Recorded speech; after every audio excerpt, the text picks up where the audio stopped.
শান্তিরাজ ত্রাণকর্তা প্রভু যীশু খ্রিস্টের মধুর নামে আপনাদেরকে অভিবাদন। পবিত্র বাইবেলের মথিলিখিত সুসমাচার ১২ অধ্যায়ের ৩৯ পদে আমরা এরকম পড়তে পারি, তিনি উত্তর করিয়া তাহাদিগকে কহিলেন, এই কালের দুষ্ট ও ব্যভিচারী লোকেরা চিহ্নের অন্বেষণ করে, কিন্তু জোনা ভাববাদীর চিহ্ন ছাড়া আর কোন চিহ্ন ইহাদিগকে দেওয়া যাইবে না। ফরিসীরা প্রভু যীশুর কাছে তার ঈশ্বরত্বের প্রমাণস্বরূপ এক চিহ্ন চাইল, তো প্রভু তাদের এই যুগের দুষ্ট ও ব্যভিচারী লোক বলে সম্বোধন করলেন। প্রভুর এই প্রকার সম্বোধনের পিছনে এক কারণ আছে, যা আজও আমরা দেখতে পারি। আজও লোকেরা প্রভু যীশুর কাছে সুস্থতা পেতে, আর্থিক সমস্যা থেকে উদ্ধার পেতে, ধন সম্পত্তি পেতে, ঘর ও বাংলো পেতে, বিবাহ ও সন্তান প্রাপ্তির জন্য আসে। ঈশ্বর ও প্রভু যীশু খ্রিস্ট হলেন তাদের জন্য সস্তা ডাক্তার, সুদ না নেওয়া ব্যাংক, সস্তা বিবাহ সম্বন্ধ খুঁজে দেওয়া ঘটক। সস্তা এই জন্য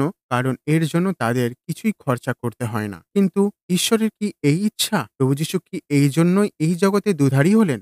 না, ঈশ্বরের ইচ্ছা যে প্রতিটা মানুষ তার পাপ থেকে উদ্ধার পেতে পারে। আর এই ইচ্ছাকে পূরণ করার জন্য প্রভু যীশু খ্রিস্ট সম্পূর্ণ মনুষ্য জাতির পাপের বোঝাকে নিজের উপর নিয়ে ক্রুশের বলিদান হলেন ও মৃতদের মধ্য থেকে তৃতীয় দিনে জীবিত হলেন, যাতে যে কেউ তাহার উপর বিশ্বাস করে সে উদ্ধার পেতে পারে। আপনিও প্রভু যীশু খ্রিস্টের কাছে আপনার সর্বশ্রেষ্ঠ প্রয়োজন উদ্ধারের জন্য আসতে পারেন। সর্বশক্তিমান ঈশ্বরের কাছে আমাদের এই প্রার্থনা।